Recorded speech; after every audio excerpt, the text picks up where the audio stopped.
श्री राम।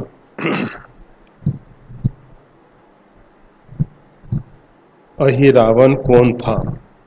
रामायण में अहिरावण का कोई उल्लेख नहीं है, लेकिन हनुमान जी की आरती में अहिरावण की भुजा उखाड़े शब्द आया है। अहिरावण कौन था, बताने की कृपा करें।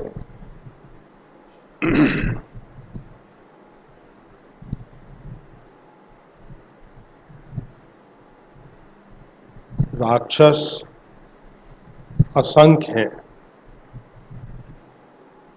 और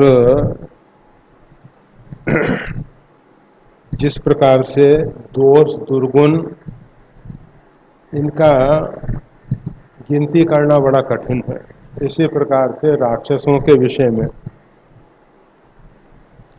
अहिरावण का उल्लेख नहीं किया, परंतु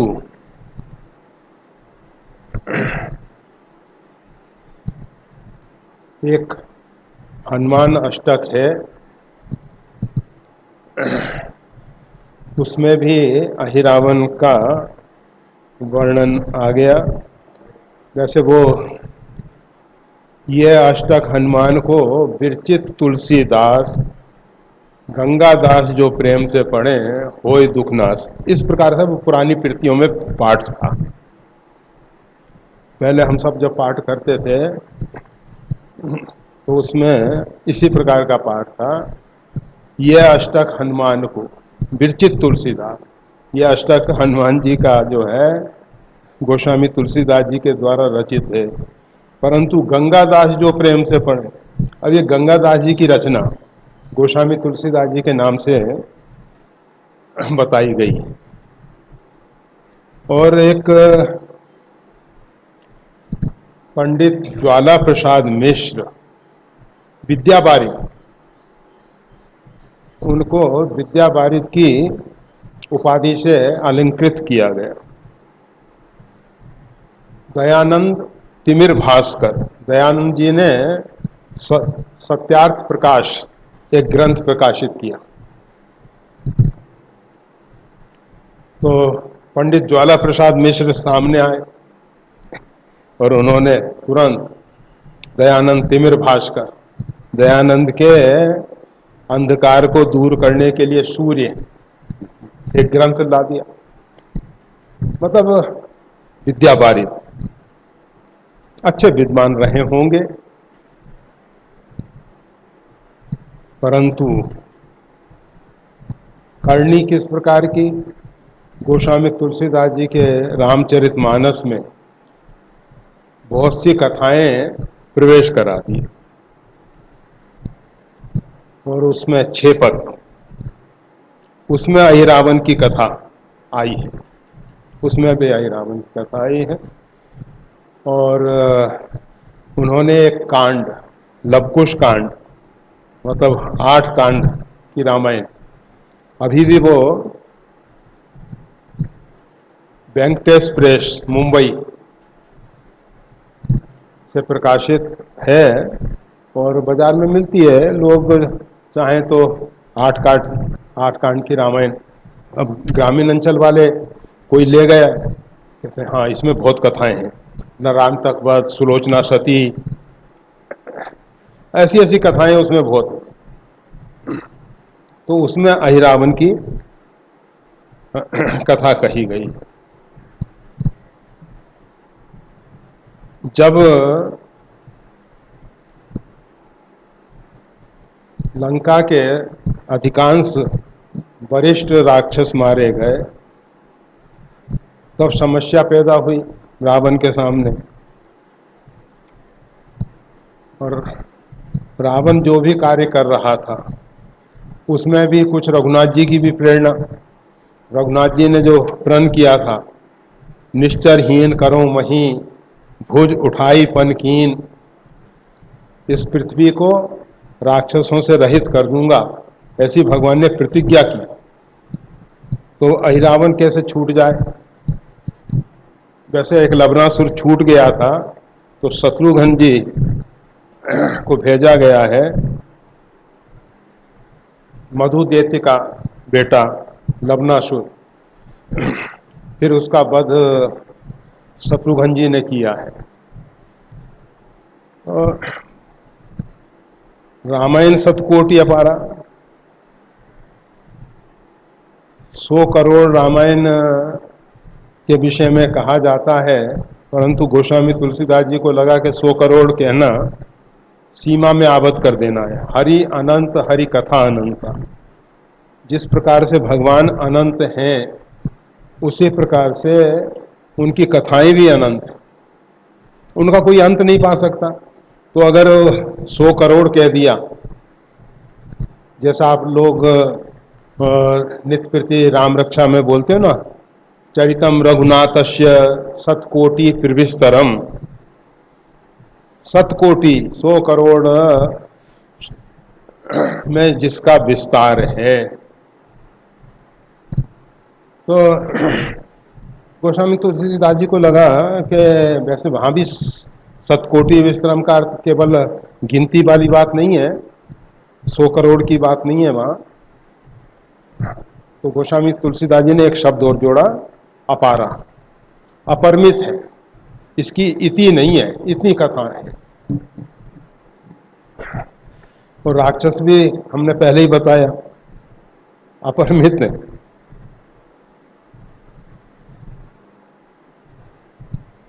कितने रोग नए नए रोज निकलते रहते, इसी प्रकार से राक्षस भी नित्य प्रति नए नए आते रहते। रावण, ये भी अहिरावण है ना, एक अद्भुत रामायण है। अद्भुत रामायण में सहस्त्रमुखी रावण है, 1000 सिर वाला। ये तो 10 मुख वाला छोटा सा रावण, उसके 1000 सिर। और वो सिर, अगर कोई भी उसका एक सिर गिराएगा तो फिर उससे फिर रावण पैदा हो जाएगा, 1000 सिर वाला फिर एक और खड़ा हो जाएगा एक सिर गिरने से। अगर किसी ने 1000 सिर गिरा दिए तो कितने रावण हो जाएंगे। तो उसका वध करना बड़ा कठिन था। फिर भगवती आदिशक्ति जगदम्बा श्री सीता जी ने उसका वध किया है। अद्भुत रामायण है वो। उसी में ये सीता सहस्त्र नाम स्तोत्र जो है, भगवान श्री राम के द्वारा सीता जी के 1000 नाम से स्तुति की गई। बहुत है रामायण, बहुत, और रावण भी बहुत है। तो थोड़ा सा अहिरावण के विषय में जो कुछ थोड़ी बहुत जानकारी मस्तिष्क में रह गई है, बहुत ज़्यादा तो हमारा मस्तिष्क में रहता नहीं है। और फिर रावणों के विषय में ज़्यादा रखना वो जरूरी नहीं है। हाँ, राम जी के विषय में अगर ज़्यादा रखा जा सके बहुत अच्छी बात है, परंतु अपनी अपनी क्षमता होती है ना, मस्तिष्क की क्षमता उतनी नहीं है जो ज़्यादा। ये जो मेधावी शब्द है ना, मेधा मतलब धारण करने की शक्ति,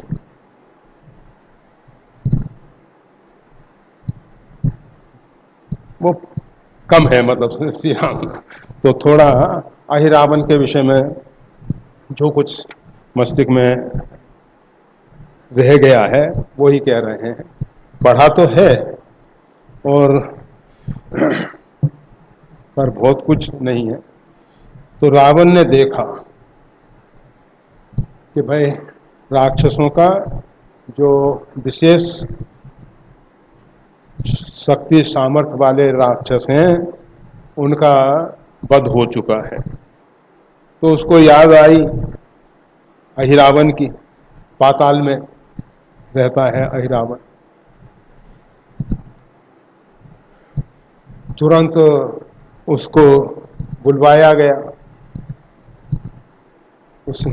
उसने कहा तुम बिना मतलब के परेशान हो रहे हो, मैं राम लक्ष्मण दोनों को सोते में ले जाऊंगा।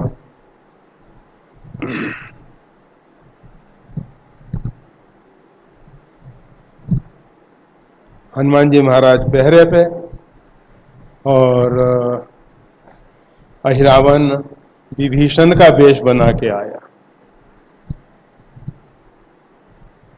जो राम जी का शिविर था उसमें विभीषण का आने जाने में कोई प्रतिबंध नहीं था, और विभीषण के वेश में अहिरावण पहुंचा और उसने राम लक्ष्मण को उठा के ले गया। हनुमान जी को किसी कारण से अलग करके और ले गया। अब भगवान राम लक्ष्मण वहाँ है नहीं, समस्या हुई, कहाँ गए, किधर गए। विभीषण ने हनुमान जी से पूछा, आपकी चौकीदारी में आप प्रहरी थे, ये कैसे संभव हुआ। कहा, भाई विभीषण जी आप पूछ रहे हो, आप ही तो रात्रि में आए थे यहाँ। विभीषण ने कहा, मैं रात्रि में आया था? रात्रि में मैं भगवान को परेशान करने के लिए क्यों आने लगा।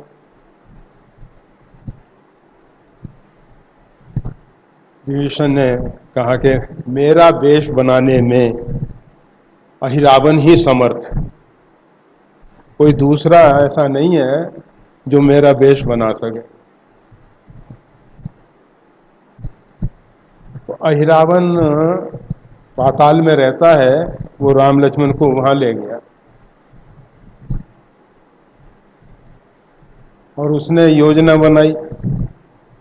वो शक्ति उपासक है अहिरावण। उसने सोचा कि इन दोनों श्रेष्ठ मानवों की बलि दे दूंगा भगवती को, नर बलि, तो भगवती मेरे से बहुत खुश होगी, बहुत खुश होगी कि ऐसे श्रेष्ठ पुरुष बलि के लिए लाए गए।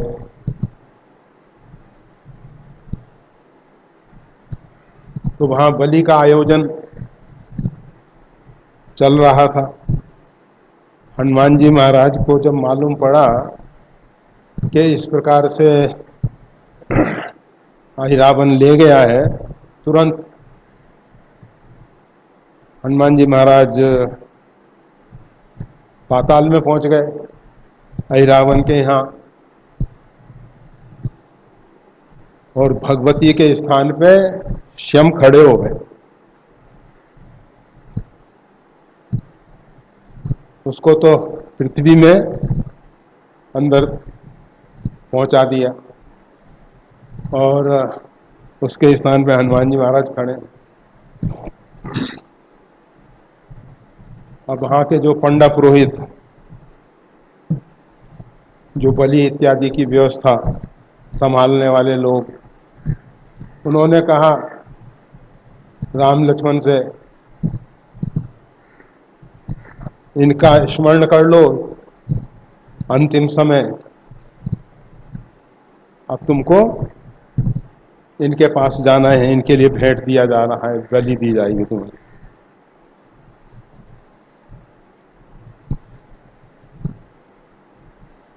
भगवान श्री राम लक्ष्मण ने देखा ये तो हनुमान जी महाराज हैं, उन लोगों को तो वही दिख रही है भगवती।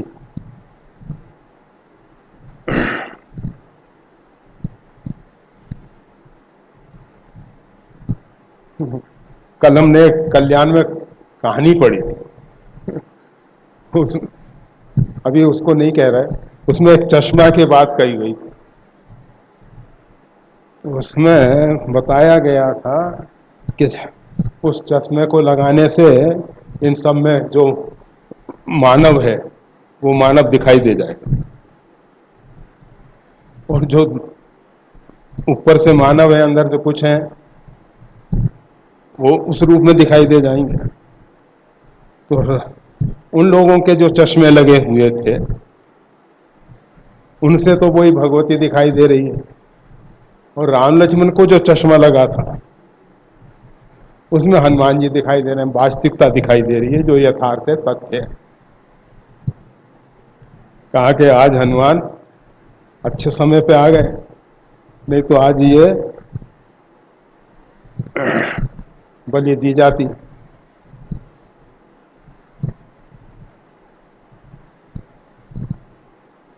अब हनुमान जी महाराज ने देखा कि जिस खड्ग से बलि देने के लिए वो जल्लाद जो भी वो कार्य करने वाले आए, तो उनका वो छीन लिया और छीन के अहिरावण और उसके पूरे परिकर को सबको समाप्त करके हनुमान जी महाराज राम लक्ष्मण को लेके वहां लंका के प्रांगण में युद्ध स्थल पे पहुंच गए। तो इस प्रकार से अहिरावण के विषय में संक्षिप्त कथा मिलती है। वैसे तो हमने पता है ना, बहुत रामायण है, बहुत जगह कहाँ कहाँ क्या देखा। तो अहिरावण की भुजा उखाड़े, केवल भुजा ही नहीं उखाड़े, बंधु समेत जब अहिरावण ले रघुनाथ पताल सिधारो, वो हनुमान अष्टक में है। हमें तो पूरा है अभी याद भी नहीं है, जो भी है। तो ये देव के है और रावण के परिवार में इसका कुछ संबंध भी है। आगे की कथाओं में बहुत सी जगह मिलता है कि इसका बेटा प्रतिशोध की भावना से राम जी से युद्ध करने के लिए आया है। बहुत बहुत कथाएं हैं, बहुत कथाएं।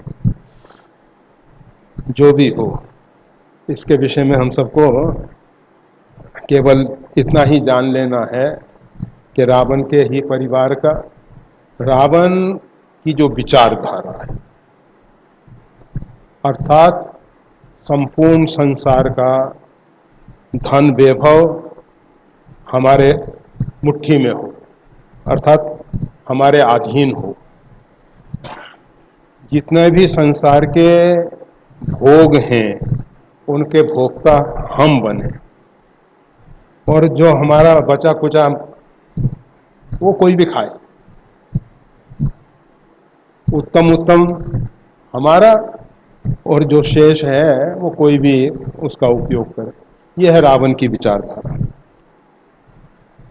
तो इस विचारधारा के जितने भी संसार में लोग हैं वो सब रावण के वंशज हैं। आप सब अच्छे ढंग से जानते हो, भगवान श्री राम ने त्रेता के रावण को तो मार दिया, परंतु इतने रावण अभी बाकी हैं। प्रत्येक वर्ष नगर नगर में सब जगह रावण के पुतले जलाए जाते हैं, परंतु रावण खत्म ही नहीं हो रहा। लोगों के मन मस्तिष्क में जिंदा बैठा हुआ है। गोस्वामी तुलसीदास जी विनय पत्रिका में कहते हैं, मोह दस मोल तासु भ्रात रहंकार। ये मोह रूपी जो रावण है और इसका भाई कुंभकर्ण अहंकार, करई पान सो बस दिन राती, मतलब इतना खाने वाला है ये, अहंकार की तृप्ति नहीं होती है कभी, पेट ही नहीं भरता इसका।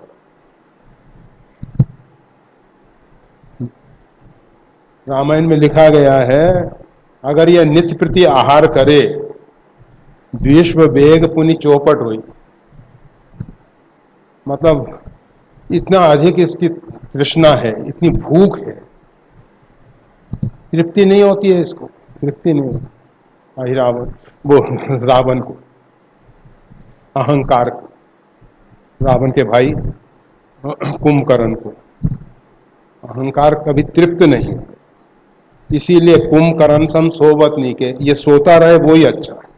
अहंकार सिर ना उठाए, सोता रहे, मरेगा तो नहीं, मरेगा तो राम जी की कृपा से, कोई दूसरा इसको नहीं मार सकता। ये गुण साधन पे नहीं होई, तुमरी कृपा पाप कोई कोई। इस अहंकार को सब लोग नहीं मिटा सकते, इसको भगवान श्री राम ही मार सकते। भगवान श्री राम की कृपा से ही यह अहंकार जाता है, जो भी है। तो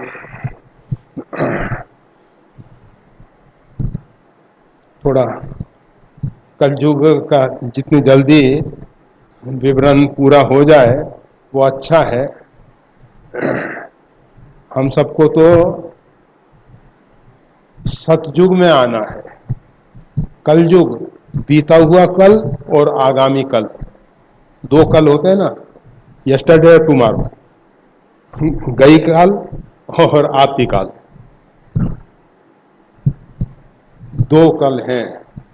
मतलब आने वाला कल और बीता हुआ कल, भूत और भविष्य के चिंतन में जो जी रहे हैं वो कलयुग में जी रहे हैं। सीधा सा गणित है इसका।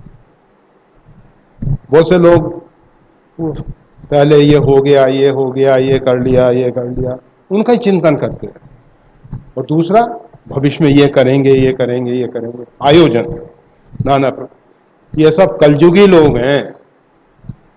जो वर्तमान में जीता है वो सतयुगी है। वर्तमान परंतु ऐसी सूक्ष्म रेखा है, शब्द बोलते बोलते वो जो वर्तमान है निकल जाता है, निकल जाता है। इसकी रेखा बहुत बारीक है, बहुत बारीक। सतयुग में स्थित होना बहुत कठिन है, बहुत कठिन है। कलयुग में तो सब जी रहे हैं, बहुत आसान है कलयुग में जीना, परंतु सतयुग में जीना बहुत कठिन है। झूला या तो उधर या इधर, पेंडुलम इधर या इधर, मध्य में नहीं रुकता। उसको रोकने के लिए विशेष शक्ति सामर्थ्य चाहिए। सतयुग में जीने के लिए विशेष शक्ति सामर्थ्य। हर एक व्यक्ति सतयुग में नहीं जी सकता, और जो सतयुग में नहीं जी सकता तो वो सत स्वरूप परमात्मा के पास कैसे पहुंच सकता है? जो सत्य की उपासना नहीं करते, जो सत्य में जी नहीं सकते, वो चाहे कि सत्यनारायण अथवा परमात्मा, क्योंकि परमात्मा ही सत स्वरूप है, परमात्मा का नाम ही सत्य है, राम नाम सत्य है, और कोई दूसरा नाम सत्य नहीं है, केवल एक ही नाम सत्य है। तो उसमें स्थित होना जरा कठिन होता है। तो ठीक है, कलयुग में जो वर्णन किया गया है, कोशिश ये हो कि कलयुग में जो स्थितियां बताई गई हैं उनसे हम बच सकें, कलयुग से हमारी रक्षा हो सके, कलयुग को हम कलयुग के रूप में पहचान सकें। इसीलिए ये सब वर्णन किया जाता है। श्री राम, परतीय लंपट कपट सयाने, मोह द्रोह ममता लपटाने, ते अवेदवादी ज्ञानी नर, देखा मैं चरित कलयुग कर, आप गए और तिन्हों घालहीं, जय कहाँ सतमार्ग प्रतिपाले। कल्प कल्प भरी एक एक नरका, परहीं जे दूसहीं श्रुतिकर तरिका, जे वर्णाधम तेल कुम्हारा, स्वपच किरात कोल कलबारा, नारी मुई ग्रह संपत नासी, मूड मुड़ाए होय सन्यासी, ते विप्रंसन आप पुजावई, उभय लोग निज हाथ न सावई, विप्र निरक्षर लोलुप कामी, निराचार सठ बिछली स्वामी, शूद्र करहीं जप तप व्रत नाना, बेठ बरासन कहीं पुराना, सब नर कल्पित करहीं अचारा, जाय न वर्णी अनीति अपारा, भय वर्ण शंकर कली, भिन्न सेत सब लोग, करहीं पाप पावहीं दुख, भैरु शोक वियोग, श्रुति सम्मत हरि भक्ति पथ, संयुत विरत विवेक, तेन चलहीं नर मोह बस, कल्पई पंथ अनेक, सियावर राम जय जय राम, मेरे प्रभु राम जय जय राम, श्री राम जय राम जय जय राम। ब्रह्म ज्ञान में नर नर करें न दूसर बात, कोड़ी लाग लो बस करें विप्र गुर घात। बाधे शूद्र दिजन सन हम तुमते कुछ घाट, जाने ब्रह्म सो विप्र बर आंख दिखा वही दात। कलयुग का वर्णन करते हुए गोस्वामी तुलसीदास जी कहते हैं, वाचिक ज्ञान लोगों के पास बहुत है। हम अपने जीवन की एक घटना बताएं। एक उदासीन संत बड़े अच्छे राजयोग के, और उस समय हम सुन लेते थे कहीं ऐसे महात्मा हैं तो जाया करते थे उनके पास। ये जो प्रयागराज से एक छोटा रेल, मिर्जापुर जो, जहां ये आपकी भगवती आदिशक्ति जगदम्बा विंध्यवासिनी का निवास है, उसी रेलवे लाइन पे हरिद्वार आने के लिए तो किसी ने बताया कि वो जिगना स्टेशन से एक बरबटा हनुमान है, तो वहाँ बड़े उच्च कोटि के राजयोगी महात्मा, उन्होंने कहा चलो दर्शन कर आते हैं।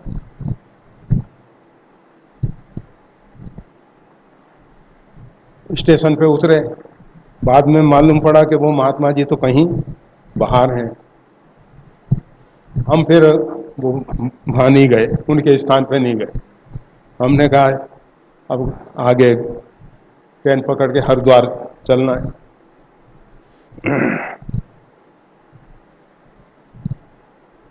तो एक मंदिर दिखाई दिया, वो तो जिगना छोटा रेलवे स्टेशन, ये पैसेंजर ट्रेन साधारण लोकल ठहरती थी वहाँ, एक्सप्रेस कोई नहीं। मैंने कहा अब जो भी है चलना तो है यहाँ से, और वो भी पैसेंजर ट्रेन भी ज़्यादा नहीं, 24 घंटे में 2 रुकने वाली और दौड़ती हुई निकल जाने वाली तो बहुत। तो हुआ ये, एक पास में मंदिर था, जिस मंदिर का जो निर्माण करता है लोग उसका मंदिर कहने लग जाते हैं, बिरला मंदिर। बिरला जी ने बनवाया इसलिए बिरला मंदिर हो गए वो। भले ही वो लक्ष्मी नारायण मंदिर है, सत्यनारायण मंदिर है, राम जी के मंदिर हैं, परंतु कहलाते हैं बिरला। तो वो एक केवटों का मंदिर था तो शंकर जी का, परंतु उसका निर्माण केवटों ने किया था, केवट भगत ये नाव चलाने वाले। वहां गए, उन लोगों ने पूछा कि भोजन, हम उस समय फलार करते थे। हमने कहा कि हम तो फलार करते हैं और कोई आवश्यकता नहीं है, सब आनंद है।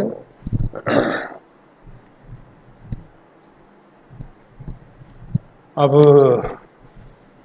हम थोड़ा विश्राम करेंगे, ऐसा कह के, अभी नहीं करेंगे हम तो थोड़ी देर में, कह के हम थोड़ा विश्राम करने लगे। एक तहसीलदार आए, पाठक, ब्राह्मणों में जो वेद पाठी होते हैं ना उनको पाठक, त्रिवेदी, 3 वेद के जानकार त्रिवेदी, जिसको बाद में तिवारी तिवारी कहने लगे। द्विवेदी, 2 वेदों के जानकार, उसको दुबे कहने लग गए। चतुर्वेदी, 4 वेद का जिसको, मतलब ऐसे। तो एक वो पाठक जी आए,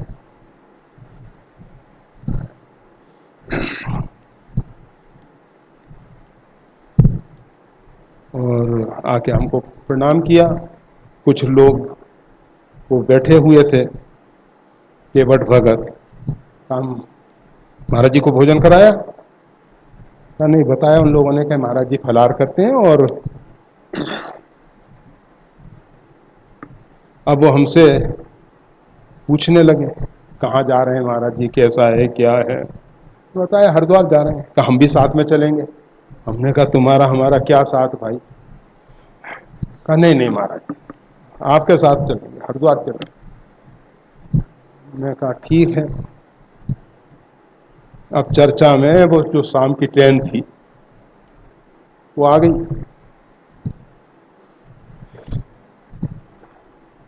अब उन्होंने तो कहा कि कल सवेरे चलेंगे, सवेरे की ट्रेन से चलेंगे, आज रात्रि में आप यहीं निवास करेंगे। ठीक। अब वो कहे महाराज जी आपके लिए कुछ फलार का साधन ले आता हूं मैं स्टेशन पे। अब वो बिल्कुल छोटा स्टेशन, गए वो फलार का साधन ले और मदरा पान करके आए पाठक जी। मदरा पान करके कहा महाराज जी वो देखा पेड़ा था तो वो कड़वा लगा, मेरे को बासी लगा, बेकार था, तो मैंने सोचा इससे अच्छा तो एक बोतल पी लो, वो अच्छा रहेगा। मैंने कहा बड़ा भला काम किया भाई, बड़ा भला काम किया। अब आप अपने गांव पधारो। नहीं नहीं महाराज जी आपको साथ में चलना होगा गांव पे, आपको मैंने रोक लिया है और यहाँ फलार की कोई व्यवस्था नहीं है, और वैसे भी ठहरने की व्यवस्था भी यहाँ बहुत अच्छी नहीं है, घर पे ले चलेंगे बहुत अच्छी व्यवस्था है वहाँ, सब प्रकार का आराम है। अब वो तो इतना हट कर है, बहुत हट कर। हम भगवान से कहे कि भगवान दुष्ट संग जन देहि विधाता, बरबल बास नरक करता था, इससे तो नरक में भेज देते वो अच्छा था, परंतु इसको कैसे समझाएं। भगवान ने सुनी और कहा अच्छा ठीक है महाराज जी अगर आप गांव में नहीं चलना चाहते तो हम एक बार फिर जाते हैं, कुछ फलार का साधन देख के आते हैं। फिर गए वो और एक और बोतल,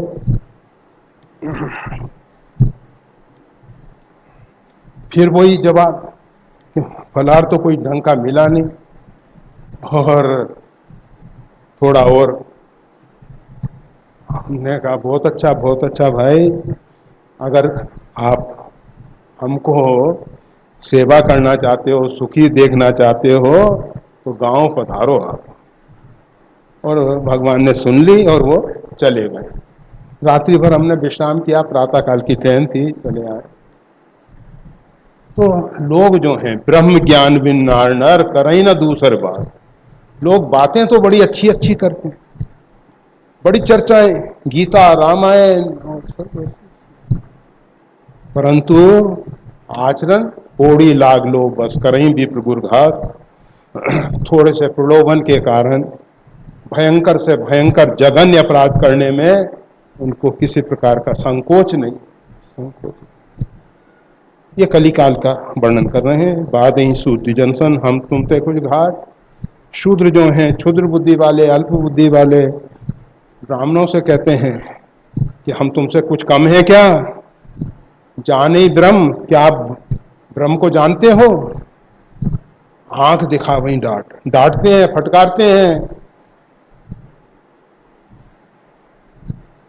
ऐसी स्थिति कलयुग की होगी। परती लंपट कपट सयाने, दूसरों की माता बहनों के सील के साथ खिलवाड़ करने वाले लंपट,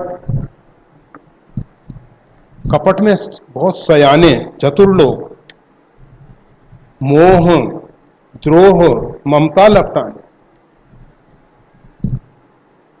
भ्रमित भ्रम धारणाओं में फंसे हुए, सबसे द्रोह करने वाले और सीमित दायरे में अपनी ममता को बांधे रहने वाले, लपटाने अर्थात जिनके हृदय में मोह द्रोह ममता इत्यादि भरी हुई, ये लोग जो हैं अपने आप को ते अभेदवादी ज्ञानी न, वो अपने आप को कहते हैं हम तो अभेदवादी ज्ञानी हैं। ये सब माया, भेद दृष्टि नहीं, भेद दृष्टि माया, अभेदवादी, कोई भेद नहीं। सोते ताई तो ही नहीं भेदा, उस ब्रह्म में तुम में हम में कोई भेद नहीं। ते अभेदवादी ज्ञानी न, ऊपर उनका बता दिया परती लंपट कपट सयाने। मोहद्रोह ममता लपटाने, ऐसे लोग जो हैं अपने आप को अभेदवादी ज्ञानी नर बताते हैं। देखा मैं चरित कलयुग, काकभूषण जी कह रहे हैं कि ऐसा चरित्र मैंने कलयुग का देखा, नेत्रों से देखा। आप गए और तिन्हू घालई, श्याम तो डूब ही रहे हैं, भवाटवी में फंस ही रहे हैं, नरक में जाने की तैयारी कर ही रहे हैं, और तिन्हू घालई, और दूसरों को भी डुबाने की कोशिश करते हैं। किनको? जे कह सतमार्ग प्रतिपालें, जो किसी प्रकार से सतमार्ग में अर्थात परमात्मा के मार्ग में आ गए हैं, किसी प्रकार से भगवान का नाम लेते हैं, सत्संग करते हैं, स्वाध्याय करते हैं, सदग्रंथों का पठन मनन निधि ध्यासन करते हैं, ऐसे लोगों को भ्रमित कर देते हैं, भ्रमित कर देते हैं। ये सब क्या है? सब बेकार, केवल ब्रह्म ही ब्रह्म है। ये क्या इधर उधर के चक्कर में पड़े हुए, ऐसा वेदवादी ज्ञानी रहा कलयुग में। कल्प कल्प भर एक एक नरका, एक एक नरक में एक एक कल्प तक परही कौन? जे दूसही श्रुतिकर तर्का, जो तर्कों के द्वारा वेदों का खंडन करते हैं, वैदिक ज्ञान का खंडन करते हैं तर्कों के द्वारा। ऐसे लोग जो हैं कल्प कल्प भर एक एक नरका, एक एक नरक में एक एक कल्प निवास करेंगे। जे वर्णाधम तेली कुम्हारा, जे वर्णों में अधम, तेली कुम्हार स्वपच किरात कोल कलवार, ये सब बहुत अधिक हिंसा करने वाले हैं। तेली तेल के साथ कितने जीवों को उसमें घानी में पेल देता है, कुम्हार मिट्टी खनन में कितने जीवों को, स्वपच कुत्ते को मांस खाने वाले स्वपच, किरात जीवों की हिंसा करने वाले, कोल कलवार, कलवार ये शराब बनाने वाले। तो ये सब जो लोग हैं ये वर्णाधम कहे गए, मतलब इनके द्वारा हिंसा बहुत होती है, बिना हिंसा के इनका जीवन है ही नहीं, हिंसक हैं ये, बहुत हिंसक। इनके क्या होता है? नारी मुई, इनकी पत्नी मर गई, अथवा गृह संपत्ति नाशी, घर की संपत्ति नष्ट हो गई। क्या करते हैं ये? मूड मुड़ाए, मुंडन करवाया, भय सन्यासी, और सन्यासी बन जाते। एक साधु हमारे यहाँ पहुंचा, गेरुआ वस्त्र, हाथ में चिमटा, त्रिपुंड। हमने कहा महात्मा क्या नाम है आपका? कहा मोहनदास। कहाँ स्थान है? हनुमानगढ़ी। अरे हनुमानगढ़ी में लाल कपड़ा उस समय नहीं पहनते थे, अभी तो कुछ हनुमानगढ़ी के भी पहनने लग गए। हमने कहा हनुमानगढ़ी के तो वही हनुमानगढ़ी जो गरुड़ चट्टी से 2 किलोमीटर आगे है। कहा हाँ हाँ वही वही। कभी बेचारा अयोध्या गया नहीं, वहां चट्टी और चट्टा कहां से आए।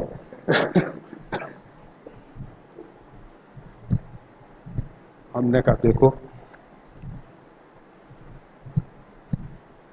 हम तो तुमको पूरा समझ गए, तुम कौन हो, क्या हो, कैसे हो। अब ये बताओ कि तुमने काश्यांबर गेरुआ वस्त्र कैसे पहन लिया? तो कहा मेरी तीर्थ यात्रा की इच्छा हुई, तीर्थ यात्रा की इच्छा हुई, मेरे पास 2 रुपए थे, तो एक तो चिमटा बनवा लिया, कुछ गेरू ले आए और गेरू से कपड़े रंग के लाल कपड़े बना लिए, काश्यांबर हो गया, और थोड़ा भस्म इत्यादि लगा के मतलब पूरे भारत में भ्रमण करने का ये फ्री पास मिल गया। जहां जाओ वहां रुकने की व्यवस्था, जहां जाओ भोजन पानी सब व्यवस्था।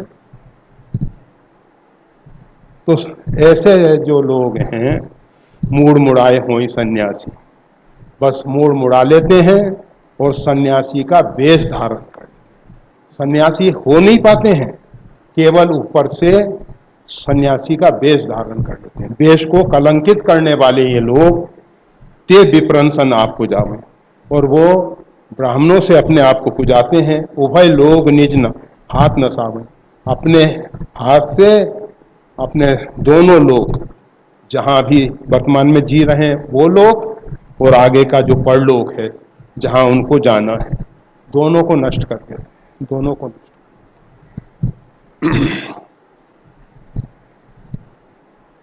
कहा कि ब्राह्मणों की क्या स्थिति होगी, ब्राह्मण तो अच्छे होंगे ना। तो कहते हैं विप्र निरक्षर, ब्राह्मण देवता जो हैं स्कूल कॉलेज गए ही नहीं, वेद अध्ययन किया ही नहीं, निरक्षर, लोलुप कामी, धन के लोलुप हैं और कामी हैं। ये ब्राह्मणों की स्थिति।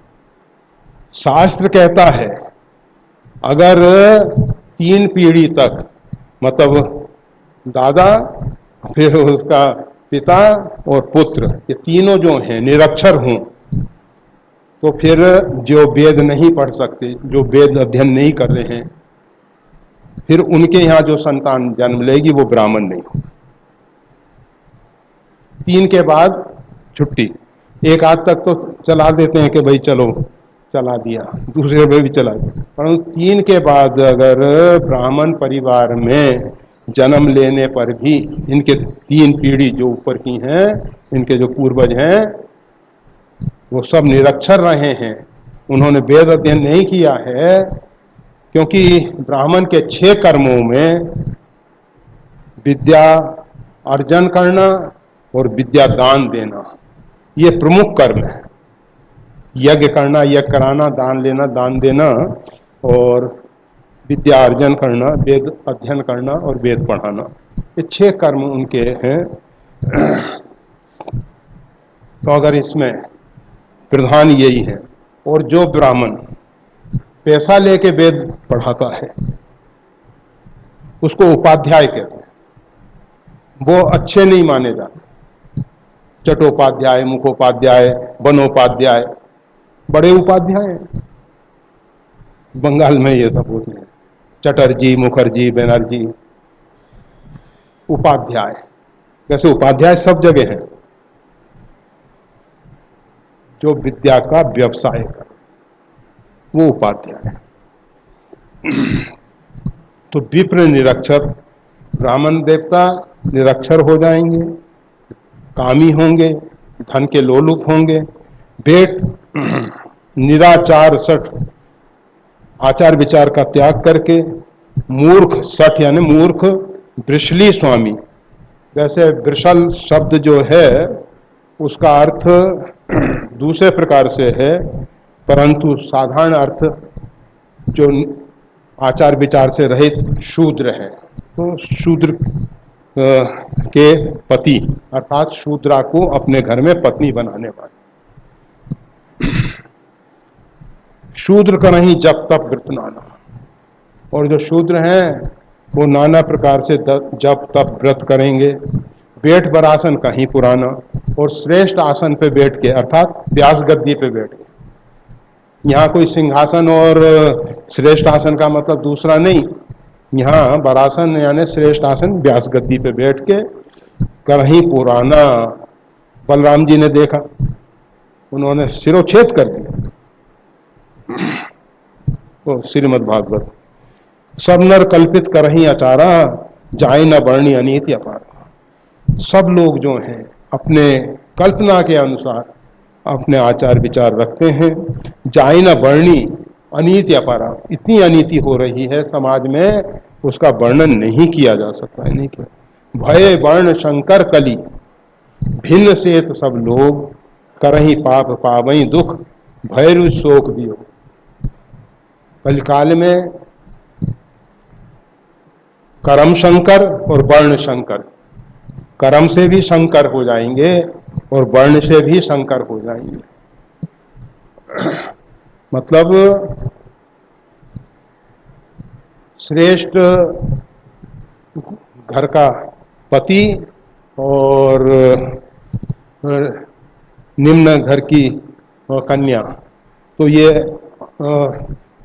ब्राह्मण, क्या ब्राह्मण में विवाह होता है उत्तम, ब्राह्मण का क्षत्रिय में होता है चलेगा, और देश में होता है वो भी चलेगा। शूद्र में अगर होगा तो फिर वो उसके घर जो जन्म लेगा वो शूद्र ही जन्म लेगा, फिर ब्राह्मण नहीं जन्म लेगा। ऐसा मनुस्मृति के हिसाब से है। तो और फिर विलोम जाति, पति ब्राह्मण, पत्नी नहीं श्रीराम, पति वैश्य और पत्नी ब्राह्मणी, तो विलोम जाति होगी। और उससे जैसे ये जो कारपेंटर इत्यादि है वो भी अपने आप को शर्मान दिखते हैं ना, लुहार, बढ़ई। तो भय वर्ण शंकर कली, वर्ण के हिसाब से लोग शंकर हो जाएंगे, और कर्म के हिसाब से जो ब्राह्मणों के कर्म हैं, क्षत्रियों के कर्म हैं, वैश्य के कर्म हैं, शूद्र के कर्म हैं, सबके कर्म अलग अलग हैं, वो भी शंकर हो जाएंगे, मिश्रित हो जाएंगे। और भिन्न से सब लोग जो हैं मर्यादा का अतिक्रमण करने वाले हो जाएंगे। करहि पाप, व्यक्ति पाप करेंगे, उसका परिणाम क्या आएगा? पावई दुख, उसका परिणाम आएगा दुख, केवल दुख। अब दुख का किस किस प्रकार से दुख आएगा उसका बताते हैं। भय, राज भय हो जाएगा, अग्नि भय हो जाएगा, चोरों का भय हो जाएगा, भय। रुज, रोग आएंगे नाना प्रकार के, भयंकर रोग, राज रोग, शोक, नाना प्रकार के दुख, और वियोग जनित दुख, जिसको हम चाहते हैं उसका वियोग हो जाएगा, जिसके प्रति हमारी बहुत आसक्ति है, जिसको हमने बहुत घनिष्ठ संबंध जोड़ रखा है, उससे वियोग। तो इस प्रकार के दुख हमारे जीवन में आएंगे। करहि पाप, अगर हम पाप करते हैं तो उसका इस प्रकार से दुख होगा। श्रुति सम्मत हरि भक्ति पथ, वेदों के द्वारा जो भक्ति का मार्ग बताया गया है, संयुत विरति विवेक, जिसमें वैराग्य और ज्ञान अपने आप आ जाते हैं। भक्ति की संतान है ज्ञान वैराग्य। श्रीमद् भागवत का जो महात्म आप लोग सुनते हो, दो प्रकार का महात्म है, एक पद्म पुराण का महात्म है, एक स्कंद पुराण का महात्म। श्रीमद् भागवत का जो महात्म दिया गया है दो प्रकार का है, एक स्कंद पुराण का है, एक पद्म पुराण का है।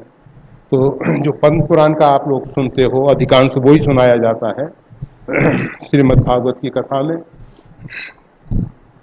तो उसमें भक्ति के संतान ज्ञान और वैराग्य बुद्धि हैं, और भक्ति जवान हो गई है वृंदावन में। फिर श्रीमद् भागवत का सप्ताह सुनने से वो ज्ञान वैराग्य भी, भक्ति बड़ी दुखी है, माँ जवान है और बेटे बुढ़े हो गए, माँ को बड़ी तकलीफ होती है। ज्ञान वैराग्य बुढ़े हैं, भक्ति को बड़ा दुख होता है, तकलीफ होती है जब उसके अंदर ज्ञान वैराग्य वृद्ध हो जाते हैं। भक्त के अंदर ज्ञान वैराग्य वृद्ध होंगे तो भक्ति खुश नहीं हो सकती, खुश दुखी होती है। तो श्रुति सम्मत हरि भक्ति पथ, वेदों से जो प्रतिपादित भक्ति पथ है, जिसमें ज्ञान और वैराग्य अपने आप आ जाते हैं। तेन चलई नर मोह बस, मोह के कारण लोग उस मार्ग को तो छोड़ देते हैं। कल्पई पंथ अनेक, अनेक अनेक प्रकार के पंथ लोग तैयार कर लेते हैं, मनोकल्पित पंथ तैयार कर लेते हैं, उस पर चलते हैं। बहुदाम समारई धाम जति, विषया हरली न रही बिरती। अब जतियों की बात करते हैं, सबकी बात करते आ रहे हैं। अब साधु सन्यासियों की बात कर रहे हैं। बहुदाम समारही, ये बहुत प्रकार से धन कमाने में लगे हुए, संभालने में लगे हुए, अनेक अनेक प्रकार की योजनाएं बना के, अनेक अनेक प्रकार के। विषया हरली रही वृत्ति, विषयों ने इनकी बुद्धि को हरण कर लिया है, वैराग्य इनके अंदर नहीं रहा है। बड़े बड़े मकान, बड़े बड़े अट्टालिकाएं, बड़े बड़े भवन बनाते हैं। बहुदाम समारई धाम, धाम यानी भवन, और बहुधाम समारें और बहुत पैसा इकट्ठा करते हैं। विषयाहरणी न रही, विषयों ने वैराग्य का हरण कर लिया। तपसी धनवंत दरिद्र गृही, तपसी लोग जो हैं उनके पास धन है क्योंकि वो तपस्या करते हैं, आराधना उपासना करते हैं, इसलिए उनके पास तो धन है। दरिद्र गृही, और जो गृहस्थ हैं वो दरिद्र हो गए हैं क्योंकि वो अपने धर्म मर्यादा का त्याग कर चुके हैं।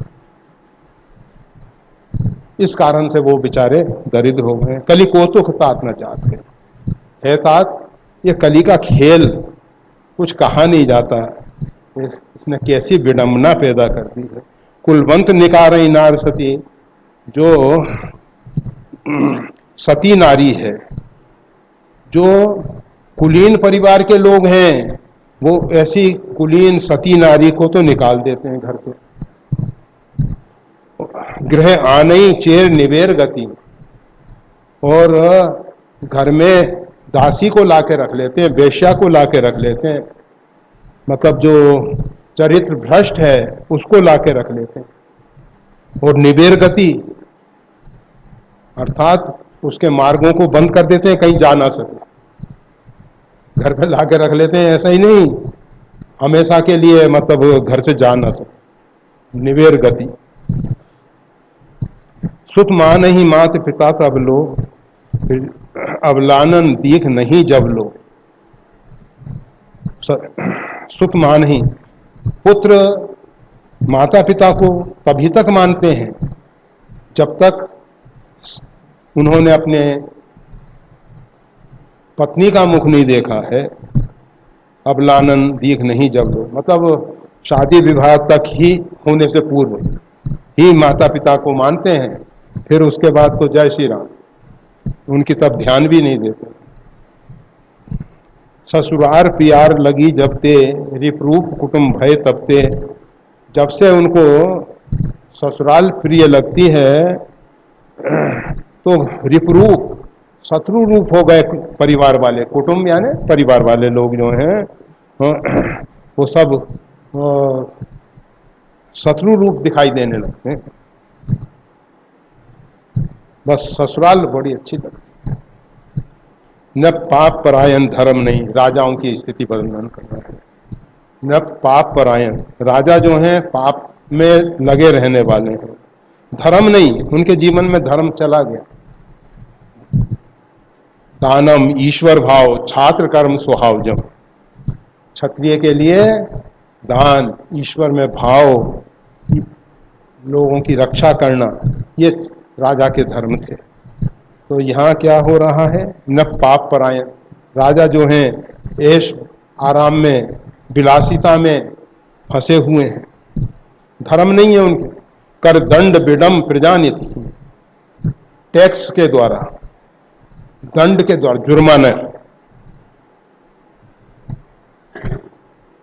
मास्क नहीं लगाया इतना जुर्माना, मतलब जो भी अनेक अनेक प्रकार से जुर्माने होंगे, नाना प्रकार के टैक्स, इतने टैक्स बढ़ा देंगे कि वस्तु की कीमत जितनी नहीं होगी उससे 4 गुना टैक्स।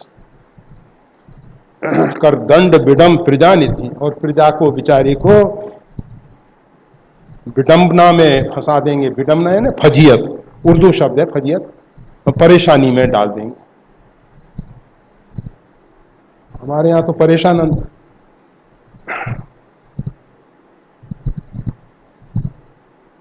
परेश परमात्मा को कहते हैं, परेशानंद। वहां परेशानी का मतलब नहीं है, जो परमात्मा के आनंद में मग्न है। तो कर दंड विडम प्रजानिधि, प्रजा को टैक्स के द्वारा, कर के द्वारा और दंड के द्वारा, अर्थात जो उस पर जुर्माने इत्यादि लगाए जाते हैं, उनके द्वारा प्रजा को त्रसित कर देंगे, परेशान कर देंगे, विडंबित कर देंगे, फजियत कर देंगे प्रजा की। धनवंत कुलीन मलिन अपी, और जो धनवान है भले ही वो कितना मलिन है, फिर भी लोग कहेंगे बड़ा कुलीन है, बड़ा अच्छा कुल है इनका, क्योंकि धन है। धनवंत कुलीन मलिन अपि, अपि मतलब भी, अत्यंत मलिन होने पर भी उनको कुलीन कहा जाएगा। द्विज चिन्ह जनेऊ उघार तपी, और ब्राह्मणों का चिन्ह केवल यज्ञोपवीत रहता है। तपस्वी केवल जो कम वस्त्र पहनेंगे या दिगंबर रहेंगे उनको लोग कहेंगे बड़े भाई तपस्वी हैं।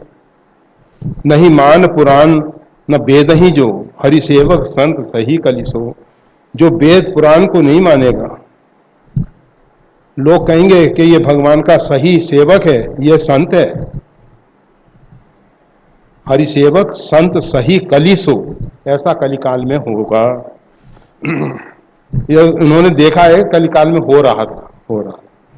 कभी वृंद उदार दुनी न सुनी, कवियों के तो झुंड के झुंड, कभी सम्मेलन बहुत होंगे, कभी लोग बहुत होंगे, सब तुकबंदी करेंगे, सब कविताएं बनाएंगे। कभी वृंद उदार दुनी न सुनी, और दुनिया में मतलब पूरे दुनिया में, पूरे संसार में उदार कोई देखने को क्या सुनने को नहीं मिलेगा। कवियों के तो झुंड के झुंड है, परंतु उनको आदर सम्मान करने वाले कोई नहीं। बेचारे दरिद्रता मतलब अलक्ष्मी का वरण करेंगे। अलक्ष्मी उनकी सेवा में हमेशा रहेगी। गुण दूषक प्रार्थना कोपी गुनी, गुणों को दूषण के रूप में देखा जाएगा। किसी में गुण है तो उसको दूषण के रूप में देखा जाएगा। कोई भी गुणवान रहेगा ही नहीं।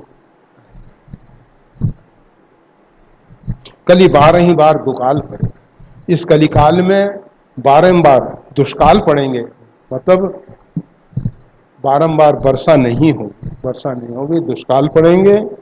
बिन अन्न दुखी सब लोग मरे, और बिना अन्न के लोग दुखी मरेंगे। जैसे ऐसे ऐसे दुष्काल पड़े हैं जब लोगों ने पेड़ों की छाल, जड़ें खोद खोद के खाई हैं,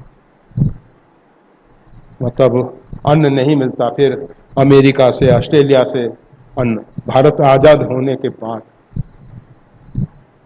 आज तो किसान भले ही आंदोलन कर रहे हैं, परंतु अन्न के विषय में अब देश में अन्न सड़ रहा है, गोदामों में अन्न बहुत है, बहुत अन्न की कमी नहीं है, परंतु ऐसा काल। तो बिन अन्न दुखी सब लोग मरे, बिना अन्न के लोग दुखी मरेंगे। सुन खगेश कली कपट हट, दंभ द्वेष पाखंड, मान मोह मारादि मद व्याप रहे ब्रह्मांड। हे खगेश, हे गरुड़ जी, कली में कपट, छल कपट, हठ दुस्साहस, दंभ पाखंड, द्वेष पाखंड, ये सब, मान अभिमान, मोह मारादि, मारादि है ना काम आदि, काम क्रोध लोभ मोह मत्सर, मद व्याप रहे ब्रह्मांड, ये सब व्याप जाएंगे। ऐसी कलिकाल की दुर्दशा होगी कि कपट हठ दंभ द्वेष पाखंड मान मोह मारादि मद व्याप रहे ब्रह्मांड। पूरे ब्रह्मांड की, पृथ्वी की बात नहीं की जा रही है, ये ब्रह्मांड की बात की जा रही है। एक ब्रह्मा की जो सृष्टि है वो सब ब्रह्मांड में आ जाती है। और हमारी पृथ्वी एक सौर मंडल का अंतर्गत एक ग्रह है, सूर्य के इर्द गिर्द घूमने वाला एक ग्रह है हमारी पृथ्वी। तामस धर्म करई नर, व्यक्ति जो है तामसी धर्म करेंगे, सही धर्म नहीं होगा, केवल दिखावा होगा, पाखंड होगा, दंभ होगा। तामस धर्म करई नर, कौन से कार्य करेंगे? जप तप व्रत मख दान, ये सब तामसी।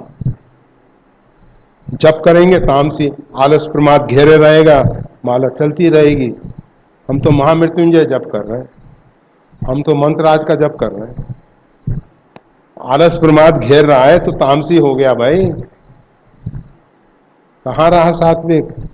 तो जप, तप, तपस्याएं, तामसी तपस्याएं जैसे राक्षस करते थे, उसी प्रकार की अपने आप को सताना, शरीर को सता के अपनी मांग पूरी करना। जब तक हमारी इच्छा पूरी नहीं होगी तब तक हम एक पैर पे खड़े रहेंगे, खडेश्री हैं, एक हाथ ऊपर उठाए रहेंगे, ऊर्ध्वबाहु बनेंगे हमारी इच्छाओं की पूर्ति के लिए। इस प्रकार से तामसी जब तप, व्रत और मख यानी यज्ञ और दान, ये सब तामसी करेंगे। उसका परिणाम क्या आएगा? देव न बरसई धरणी